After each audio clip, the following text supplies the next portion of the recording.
Mr. Finance Minister, in your old avatar as the Commerce Minister, you were greatly successful and widely appreciated. But in your new incarnation as the Finance Minister, there are doubts in everybody's mind. Why is this so? What is the measure of success? The measure of success is, at the end of the year, have we achieved what we said we will achieve in terms of inflation, in terms of control of fiscal deficit, in terms of growth, in terms of foreign exchange reserves, in terms of trade. And these are matters in which we have taken a number of decisions, and we'll have to wait and see what results are there. Well, analysts believe that, there is a deceleration of growth. I mean, these are all big terms that everybody uses, and they say inflation is something that is not being able to be controlled, and your exports have fallen, the stock markets are not booming anymore. In fact, they've taken a nosedive. Now, what do you think is the cause of this? Is there going to be a recession very soon? Is that what you predict? If analysts simply suspend their analysis for some time, it will do good to them and do good to the country. How do you analyze on a daily basis? How do you analyze on a weekly basis? The decline in stock market started a year and a half ago. Last year, government had a single point program to control inflation, even at the cost of liquidity, even at the cost of high interest rates, even at the cost of growth. Therefore, they squeezed money supply, brought inflation down to an unprecedented low of about 4.5%. Interest rates therefore remained high. Liquidity was squeezed. There was not enough money for investment. We are now experiencing the aftermath of those decisions. I'm not judging whether that was right or wrong. That was a conscious policy decision taken last year. This year, we are slowly building up liquidity, allowing more money to flow into the system, allowing more credit, and trying to bring down the interest rates. This will take some time for these measures to bite and to have an impact. Tell me, why is it that, coming to specifics, why is it that the exports have come down? What do you think is the specific reason? Really 4 or 5 products which are very sluggish. You see, growth in the importing countries has been slow, which means demand there is not picked up. And really exports are sluggish in 4 or 5 products: gems and jewelry, leather, garments, iron ore. But there is no reason to believe that in the second half of this year they will not pick up.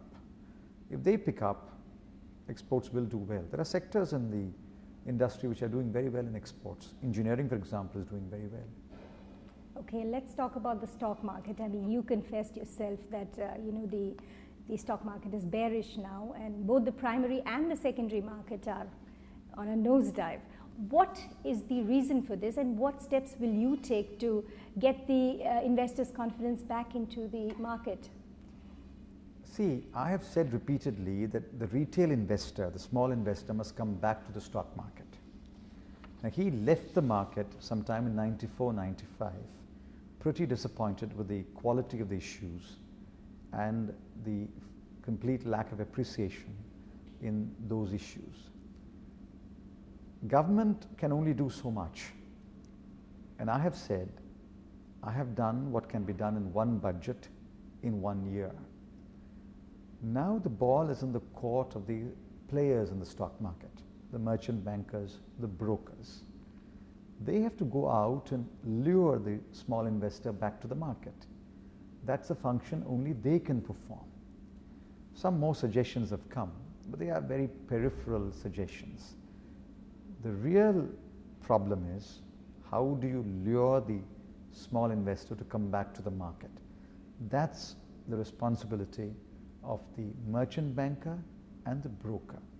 I have urged them to go out. If they can do a road show in Europe and America, why can't they do a road show in India? They should do a road show themselves here. But then are you abdicating your responsibility on this? Who said that the finance minister can play Canute? Finance minister cannot play Canute and make everybody follow his lead. Stock market is not something which responds to my fiat or to my order. I can only create a climate, but it's for the stock market players to lure the investor back to the market. I mean, if I'm right, many of the stockbrokers are now opting out of the stock market, I believe. And also, you know very well that public issues are not coming. Everybody is delaying the issue of public issues. Why? But that's because the stock market is bearish. Why would anybody bring an issue when the stock market is bearish? Why is it bearish? There are not enough buyers. Why are there not enough buyers? Because this small investor is not coming back to the market. If you keep out the small investor, there are very few players in the market. There are only the FIIs and there's UTI. Who else is there to play in the market? Okay, now coming to your very controversial MAT, the minimum alternate tax that you put in. In hindsight, every businessman has condemned this, and many of them have criticized it very heavily. That's not correct. The CII has supported it. Well, anyway, we have reservations on that. But tell me, in hindsight, do you think that you would like to re-look at MAT? No, there's no need to. MAT only affects companies. It does not affect partnerships, proprietorships. And who does MAT affect? If I was a company which paid zero tax, I would look at it this way. I'm a successful businessman because I make profits. I can declare dividends to my shareholders. And I have a very clever accountant who can work the depreciation provisions so that I don't pay any tax. In such a situation, government has found a way to collect a small tax of 12.9% from me. Very well. I'm successful. I'm clever. I'll now pay the 12.9% tax. I'll wear it as a badge of honor. If a successful businessman says that the only way the government can take a tax from him is through MAT, he must consider that as a badge of success, a badge of honor. Why should you whine about paying MAT? Your predecessor, Mr. Manmohan Singh, has also criticized MAT in one of his interviews. No, what do you have not to to say my knowledge. I have read his interviews. I don't believe he's criticized MAT anywhere. And there are any number of people in Parliament who supported MAT. In the consultative committee, they supported MAT. I can give you names, but that's not necessary. There are people who support MAT. What is MAT? MAT is a small tax on a highly profitable company which declares a dividend to its shareholders, but because of existing provisions, pays zero tax to the government. But does it not then work as a deterrent to such companies? It doesn't. If the answer is that company should not pay tax to the government, but they should have it in their hands for reinvestment, then that's an argument against every kind of tax. Why should there be income tax then? Government should not take income tax, leave it in the hands of the company. Government should not take corporation tax, leave it in the hands of the company. I think that's an argument against any kind of tax then. Okay, now you've reduced the CRR very recently, and that's a wonderful step. Oh, not I, the Reserve Bank of India. Okay, whatever it is, I'm sure it's a direction from the Finance Ministry. No, it's not. It is not. Reserve Bank deals with monetary policy. They consult the government, but the decision is the Reserve Bank, so that is how it should be. Yeah, but okay, there was a liquidity crunch coming. We all saw it. Why is it that this decision wasn't taken a little earlier on? Wrong again. There is no liquidity problem. Banks are flush with funds. Bank deposits have increased by a very large amount, whereas credit declined. Banks are flush with funds. There is no liquidity problem. The problem is of high interest rates. And I told you just now why. There is a nominal interest rate, there is the inflation. Difference between that is a real interest rate. Last year, government squeezed inflation, brought it down very sharply. Right. Nominal interest rate remained where they are. Therefore, the real interest rate became very high, and people therefore did not want to borrow. Now, we are now trying to nudge the nominal interest rate down so that the real interest rate comes down. In fact that real interest rates are high is in a way acknowledging that we control inflation too well. Oh. But that is it. I mean, either you understand. It's not for nothing that you're a clever lawyer. No, it is economics. You have a nominal interest rate, you have inflation. Difference between that is real interest rate. If inflation is squeezed and nominal interest rate stays where it is, then real interest rate becomes high. So it's a success story of controlling inflation. We are now trying to bring the nominal interest rate down. And anybody will confirm this.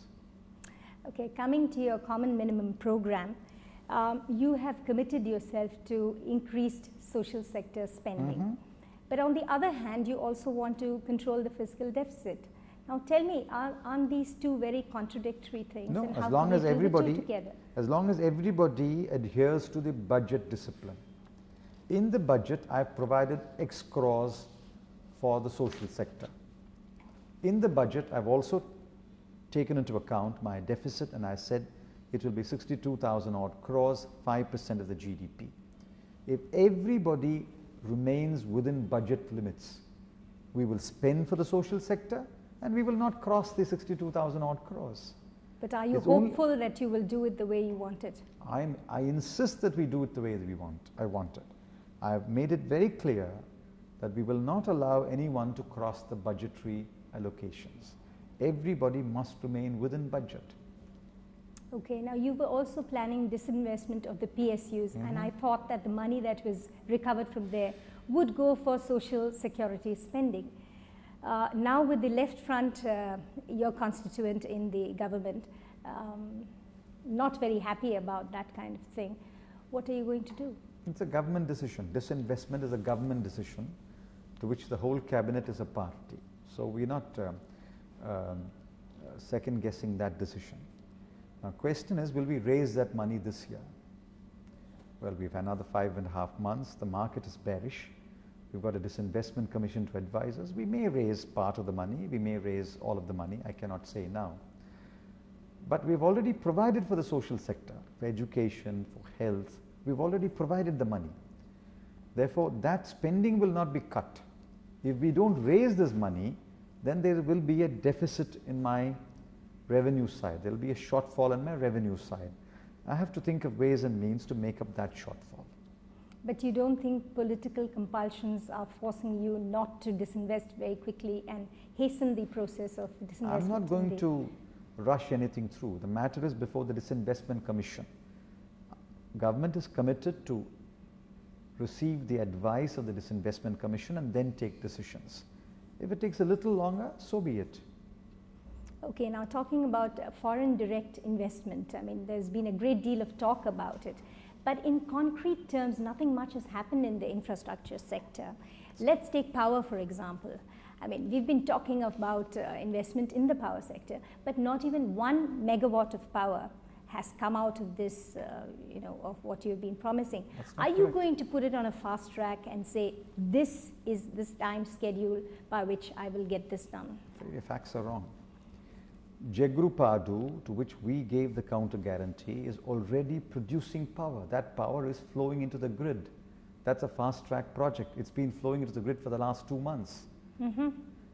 SR, which is not a counter guarantee project, is already producing power, and apart from captively consuming part of it, is supplying to the grid. I'm afraid your information is a bit outdated. What about the Hinduja Project?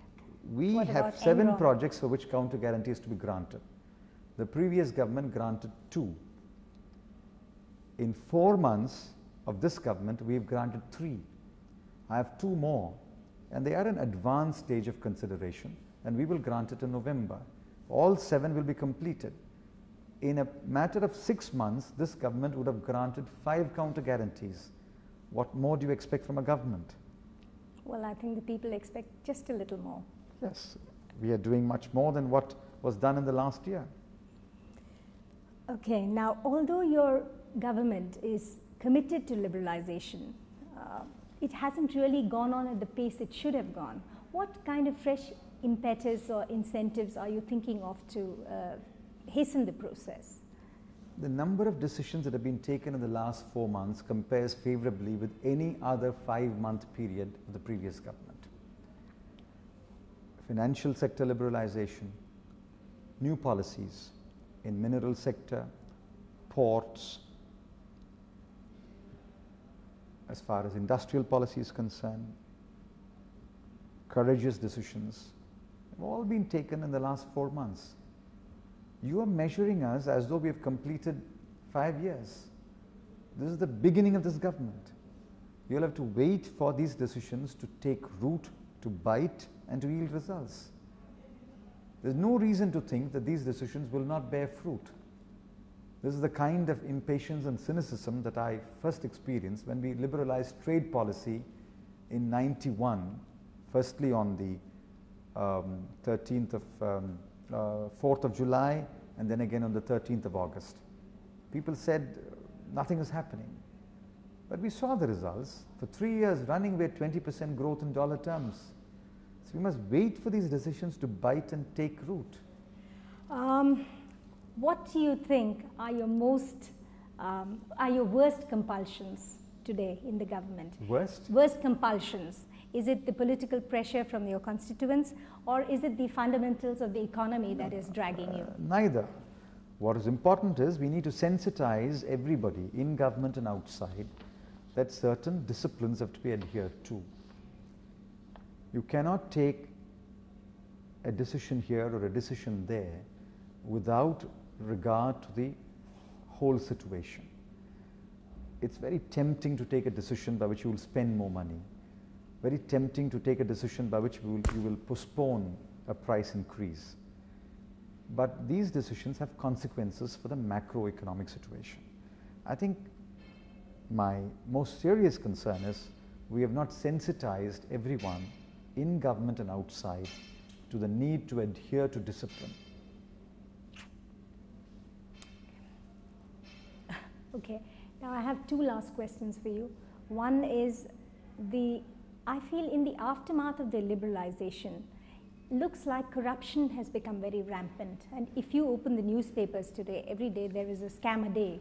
So do you think there is something that government can do to check these economic offenses? I don't wish to comment on that. These are all very sensitive questions. Many of them are in court. These questions should be addressed to those who were concerned with it, those who were in charge at that time. I can only say this. If people at the helm of affairs adhere to the straight path, and the message goes that liberalization is a process that this country has to go through, but that doesn't mean you have to open the doors for corruption, and that corruption will not be tolerated. If that message goes from the top, you will find that for several layers below, people will adhere to the straight path. I can't stop somebody right in the field taking 50 rupees or 100 rupees. That I can't do. But if I send a clear message from my chair, first layer below me, the second layer, the third layer, and the fourth layer, surely will remain on the right path. Sorry. Okay. Jayalalitha has often been accusing you of political vendetta, and she says you're gunning for her. What do you have to say in the matter? I have refused to take Jayalalitha's name, and I'm not going to change that. The only statement that I made was to reiterate what Dr. Manmohan Singh said. Law will take its course. She's not known for using kind words or gentle words or even proper words. I refuse to take note of her charges, and I decline to answer those charges. Law is taking its course.